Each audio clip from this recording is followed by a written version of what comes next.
Greetings. This is the Solo Gamer. You can call me Matt, and we're back with a little bit of retro action. Wanted to demonstrate some changes and modifications I've gotten to my Polymega. The most notable being that I did in fact pick up the power adapter unit, which plays SNES games. Now, like every other unit, you can directly download the games to the hardware.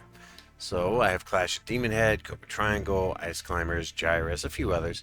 Don't have an extensive collection, but I have a good start. And to run it, you hit the button, and off it goes. Loads super fast because it's NES. It's not like it's complicated. And it runs it pretty much. It runs it pretty much perfectly. Like it is, for lack of a better term, it is essentially pixel perfect recreation. I'd be lying if I said it was I'd be lying if I said it wasn't without its weird hiccups, because the way the game is run on this, it essentially runs an actual, like, I guess what you could consider a near perfect recreation of the SNES hardware. But the biggest difference being that it has a tendency to be a little bit weird to control with the controllers that come with it. Now, it does work with the original SNES controllers, Super Nintendo controllers, all that stuff. So, as you can see, it'll run even weird little niche titles like Cabal darn near perfectly. Granted, Cabal is one of those weird little titles I don't think a lot of people would recognize or know about. But as you can see, it runs darn near perfect. Biggest issue with NES games was, of course, their limited content. They're very, very minimalistic aesthetics. I mean, you're talking a series that basically the system was the most baseline hardware of its era, but it did the job well, and programmers managed to get huge returns on investment for what they could put into this. I mean, Cobra Triangle is a great example. Like, they got so much out of that. Mac Rider, Ragar, Skate or Die, which, to be fair, like, Skate or Die is one of those games that is, like, notoriously good. Like, to the point where that when LGN made the Back to the Future game, they whole hog ripped off one of this game's modes for their whole thing.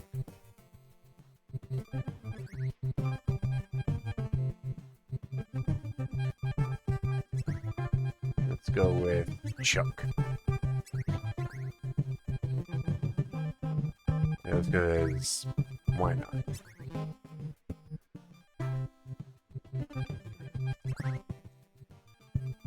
And then once you're done entering it, you hit cancel. And then you can take off and go practice or go compete. And then you hop out, you practice.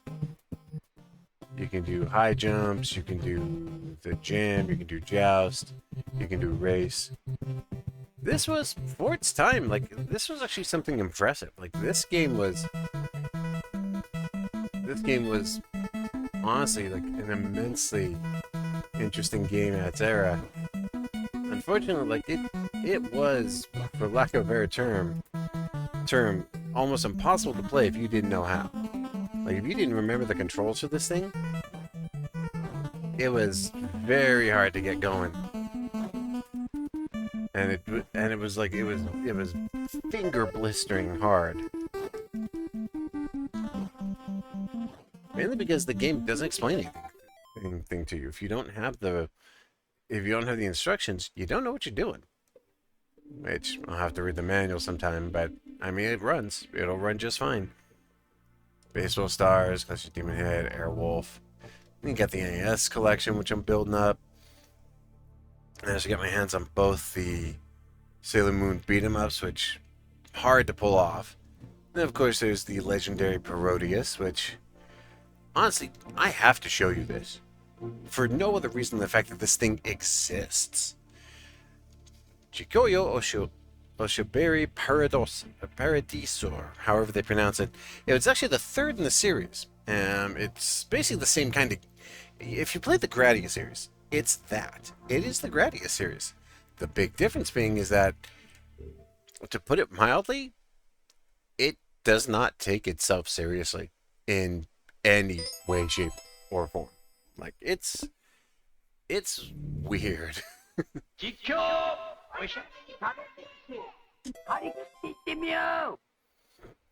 And no, this was never, and I mean ever, released in America. Like, this was originally released only in Japan. And as you can see, it's got all kinds of weird Japanese stuff. Gradius characters, dudes on airplanes, two dudes on an airplane, and of course the now famous fairy girls, who eventually, later versions, they wear bunny suits. It's so on the nose, it's kind of silly, but I love it. And there's like Twin B.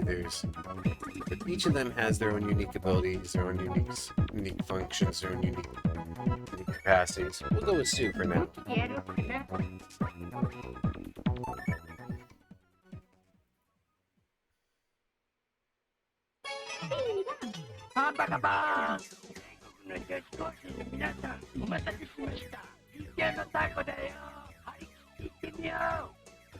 Like I said, this game absolutely does not take itself seriously.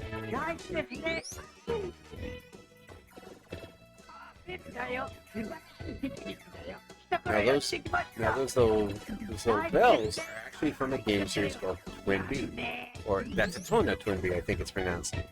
But I'd be lying if I said I was sure about that.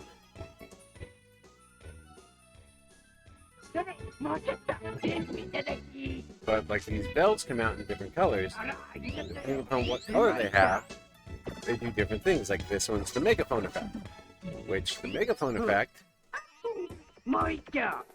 basically wipes out everything, but it also only fires straight ahead, which means you're now screwed. You can only attack directly ahead, and the Gradius games are notoriously difficult. Like, I wish I was joking when I say that, but like, calling them difficult is putting it mildly. On the other hand, these games are also, the Paradise series in particular is just absolutely insane. But this isn't even the craziest one. In fact, it's not even close. Oh no, there were crazier. In fact, there were many crazier. Most notably, is it in this one? No, it's in my Saturn collection. On the Saturn, there was two legendary Parodius games. The Paradise Deluxe Pack, and the one that they just straight up called Sexy Paradise. Which, the third work in the series, theories that would eventually become, like, famous for just the absolute ridiculousness of it. Back when Konami wasn't absolutely just trash. Like, this was back when they had real guts and real spine.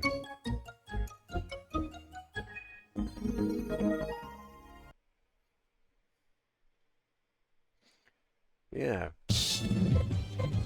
It was also, like, insanely more simplistic. Like, they went all out. Like, yeah, no. Red Bomb, Hawkwind, Carrot Formation. And then there's, you can actually play as the option, the Shooting Star, or as the Bunny Girl.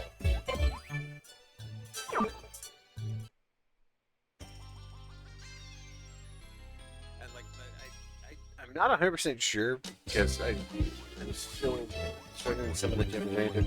Basically, you run an agency that deals with problems, and people hire you to deal with them. The problems are always absolute insanity. It's like, okay, that's a thing. The example being the fact that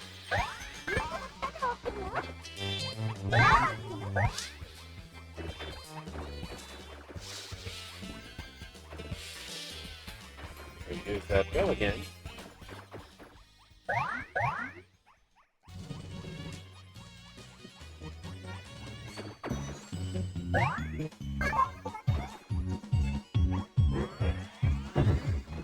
And I just nuked the whole screen.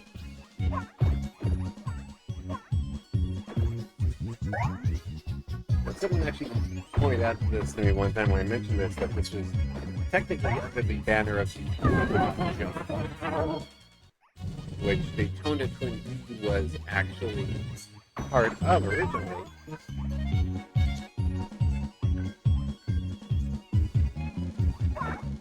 Oh yeah, big.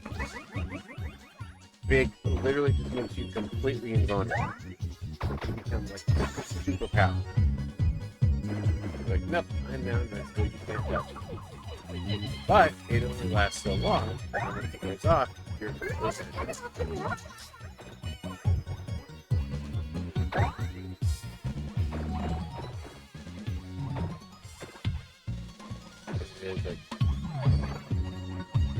The game is like unbearably and continuously silly, but it is also immensely entertaining. And it's notable that it does have a. It is, of course, based on the Gradius system, which means that its engine and systems run identical to the way the Gradius did. Which means if you play Gradius, you know how to play this game. So, like, there's her high-speed attack is literally firing terrorists. Because, funny girl, because why not? And I wish I was joking. I really did.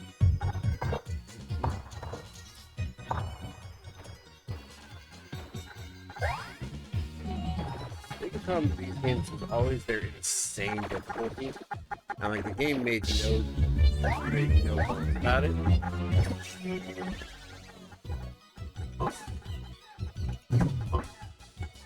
This is also the first in the series where they actually used like health bars to tell you how much bad guys.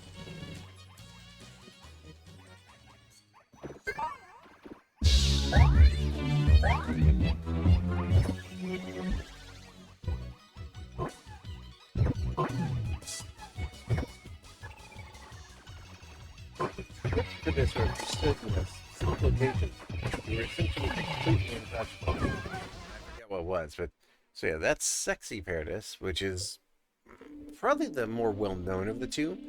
However, Paradise Da may arguably be the best game in the entire franchise. Just personal opinion, of course.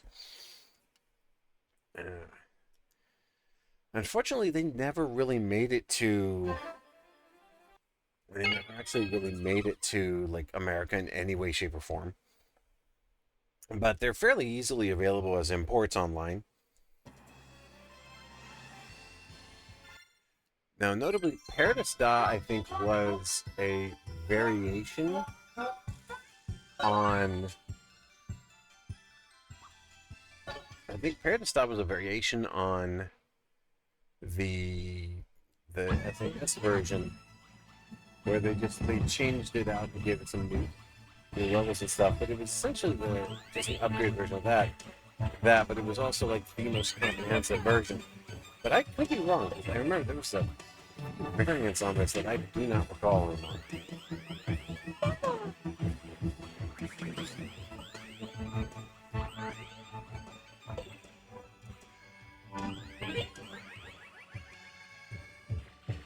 Now I'm invincible because I'm super big.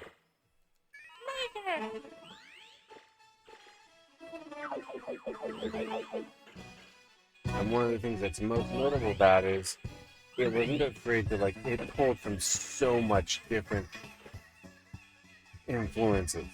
Like there was American culture, there was Japanese culture, there was Chinese culture. They pulled from everything here. And I'm not sure, I think the penguins are related to there was something with the penguins that I don't recall where they were like a mascot for one of the earliest Konami games, and then that game that faded away as other games took its place. But I guess they never forgot where they came from. Lucify.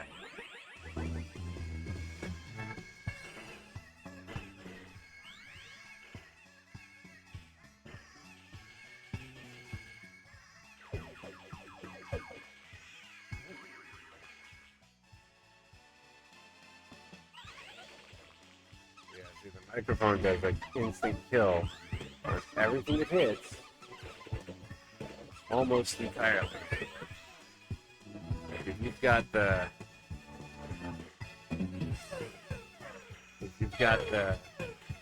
microphone, it's like instant obliteration. Oh, poor kitty.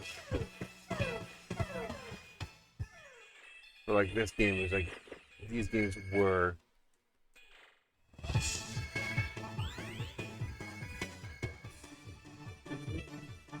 on Flamenco's theme, which is I forget the name of it. There's like a Spanish like dance theme sometimes. Speaking of dance, yeah, you can see here like they didn't actually have the they didn't actually have the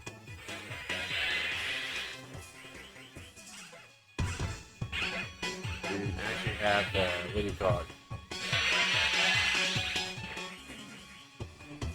They actually have like the health bar in this one. So if you were engaged, you had to just blast it until you were successful. Alright,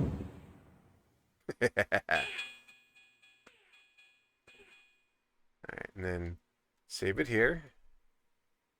Because there's no save function for this, so. And there's that old Gradius theme.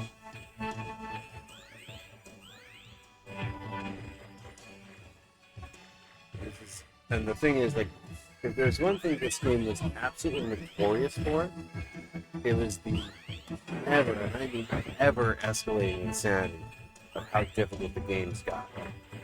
There is no, in any way, shape, or form, that they were ever subtle about it. Like, seriously. Bear witness to the cat marine. I wish this was a joke. I really do. This is one of those things where, like, if I told people about this game now, in like 2024, they'd think I was pulling a fast one on because they couldn't believe that this thing actually existed. But it absolutely did, and it was absolutely what you see here.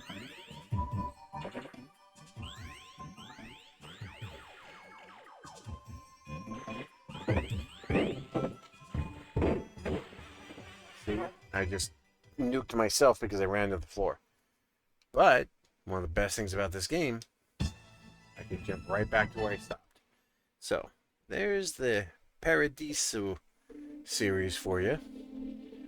Which it's, like I said, it's part of a series that also links into Salamander, Gradius, and all the other weird sort of Konami crap that was going on back then.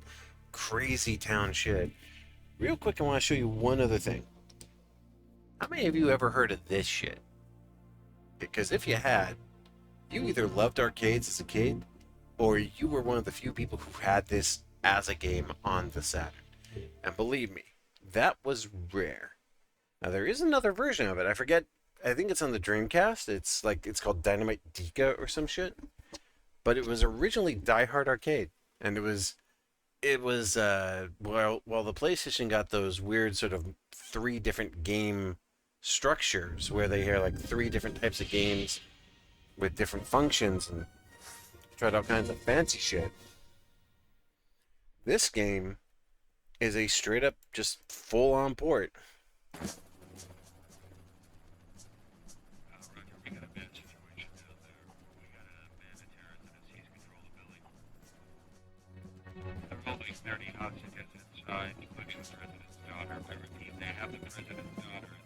So yeah, apparently, like, John McClane cannot catch a break, but it's not supposed to be. But because they couldn't get Bruce Willis's likeness, you have this guy. What was interesting is there was a little thing about this game that a lot of people weren't aware of. It came with an old arcade game called Deep Scan integrated into part of its system. And what Deep Scan, for lack of a better term, was a old arcade game, like way old, I think. Pretty sure I saw this thing in some old arcades as a kid. But I guess it was made by the same company, or maybe was part of the same group. But what they did with this one was if you play Deep Scan, it changes how many credits you have in Die Hard Arcade. So like normally you start with 4. But if you perform well at Deep Scan,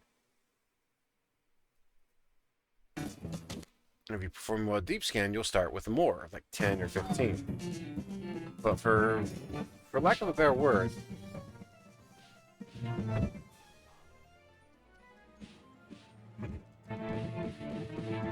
this was a very, very, like, it was one of the last really great beat 'em ups that I recall existing in the era, like right before they truly like disappeared from the marketplace for a while. And I don't know if like this was just like bad timing or what happened, but what's unique about it is it was in a time when the beat 'em up genre was basically on its deathbed. This game came out and was, I mean, it was a major barn burner. Like it really did sort of go all in on it. It also was one of the first games I can remember that had QTEs in it. Watch.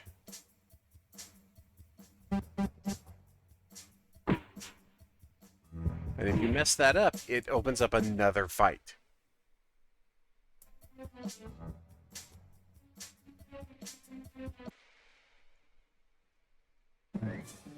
Yeah, this game was well ahead of its time by all comparisons. Yeah, trying for that low blow. I'm gonna fall for that.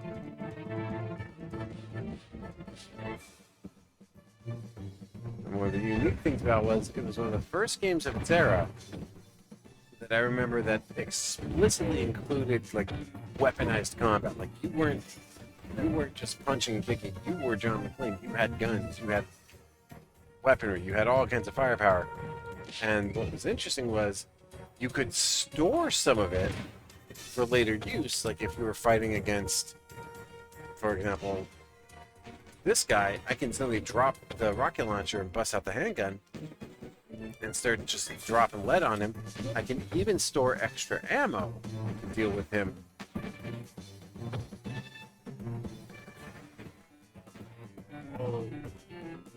And like it made certain battles so much easier. But it also meant that you could get hosed by the same problem, because you could also wind up going up against armed opponents. And an armed opponent could kill you instantly. Like if they had the right weaponry, you'd get creamed. Yeah. And like no, it is basically just a different interpretation of the Nakatomi Tower story. Like not even close to being like all that different. It is basically Nakatomi Tower minus the. It's basically Nakatomi Tower with just different villains.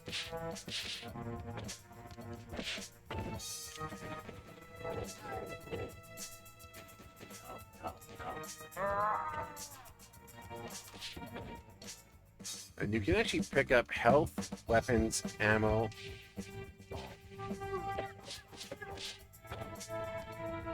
And like it would allow you to like refill and heal yourself up, and then you could take out the enemies. You can even get like a lighter and combine it with a spray can for a flamethrower.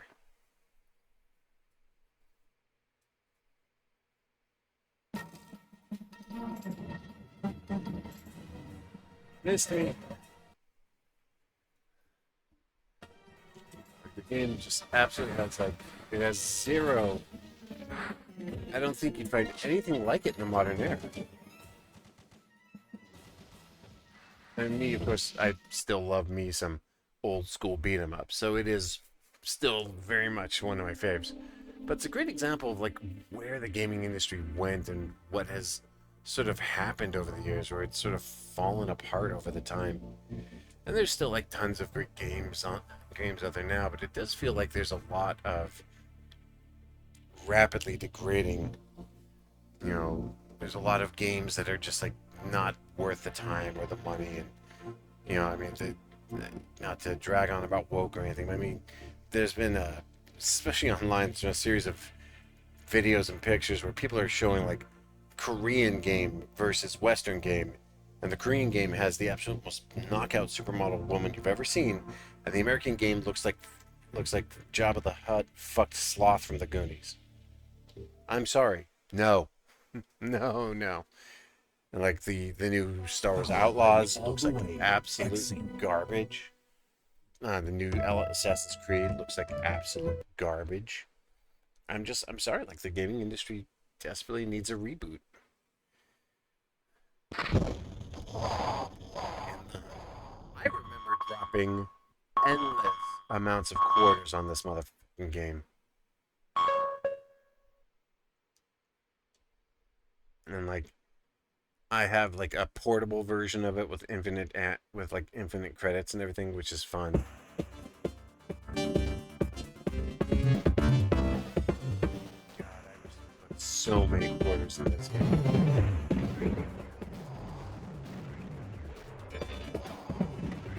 It's one of those old school circuits.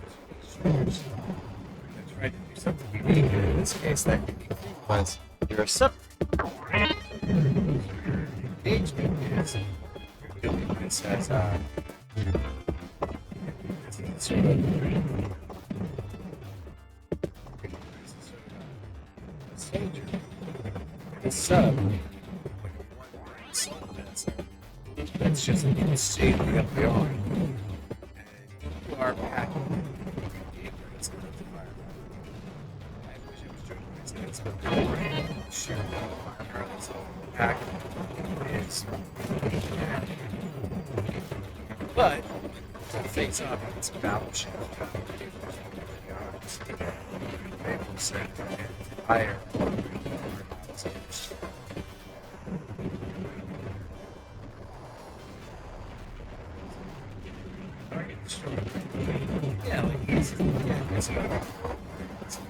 they had so much variety and so many different items, and everybody wasn't just trying to glomp onto the same thing. Like there was so many different things from the top tier to the bottom of the barrel. And I very much feel like that is a bigger part of the problem nowadays, is that the gaming industry just feels like it's lost its soul. There's still good games out there, like Helldivers is still an all-time favorite, and they're about to release that mammoth update, which I will be doing a video about once I get a chance to dive into it. But I feel like the gaming industry just desperately needs a hard reset. And maybe that's just me being cynical. But I feel like that's a big part of the gaming industry right now, is that they kind of lost their path and lost their light. It's really sort of lost its charm in a weird sense. I mean, there's so much you could draw on from gaming's history. Like, I don't have much in the Sega CD collection. I don't. Sega Saturn collection's good. TurboGrafx, I only have what came with the system. My Super Nintendo collection's pretty robust and growing by the day. Love this little thing. I presume it was one of those little weird niche titles. It was, for lack of a better term, it was a sort of proto Mode 7 game. Like, this is one of the first games to try and use Mode 7 in any real effect, with the parallax scrolling and everything else. It was also hard as goddamn balls back then. The bigger challenge was, like, you had to be just locked in to get through this. I remember, if you actually got to the end, the game just started back up, but it started back up like double the difficulty. Like, it just kept looping back on itself infinitely, ad infinitum, until you die. Like, not saying that's a bad thing. Like, I always felt like they could have done so much more with this, but you got the feeling it was like someone was under a crunch to get this out the door for the launch of the Super Nintendo. they just didn't have time to put anything more to it. I often wonder if the Japanese version had more to it than this. But yeah, you're like supposed to be some sort of like specialist pilot for a rebellion, and the rebellion like sends you in to deal with the problem. And you're getting just like absolutely bulldozed because the enemy's sending out just unending swarms. But it's still one of those games, like, especially back in the day when my reflexes weren't shit. But this was the high adrenaline rush because we're just like poking it down these corridors to smash out everything like that. Unfortunately, it was a very hard game back then. I have my skills for this kind of stuff have not just being honest with myself about the fact that I am not quite gamer I used to be.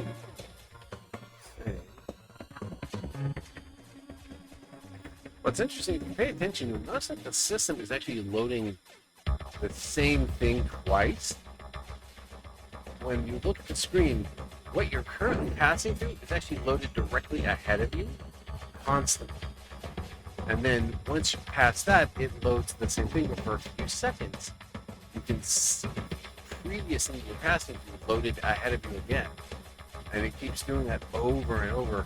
And that's how they made the parallax storm work, was that they kept the current stuff loaded in the game ahead of you, so that you were always ahead of the game. And zippy zap, I'm on my way to the next mission.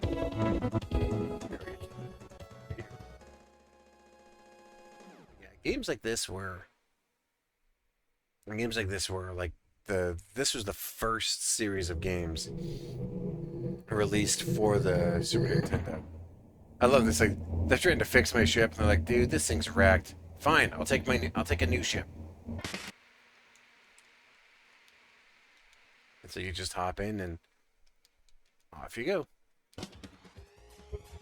And each ship had its own unique style and visuals, but it didn't change the gameplay. It was basically like the same deal, and it didn't make it all that big of a difference. But yeah, like I've been doing a lot of retro stuff lately, just super kicking it retro style, and I feel like there's a lot of lessons that the industry could learn from these old games. And I feel like that's sadly a problem. Like, they aren't learning those lessons because they don't want to. They don't want to go back to the lessons that they had and be involved with it. So I'm not really holding too much hope out for that, but we'll see. But anyway, I guess I'll cut it here for now. Come back with some more stuff with the new Helldivers update once it actually hits. But yeah, I really do. I'm beginning to see why the retro aesthetic and retro games are starting to make a comeback. Maybe it's time. Who knows? Anyway, this is the Solo Gamer. You can call me Matt. I'll see you next time.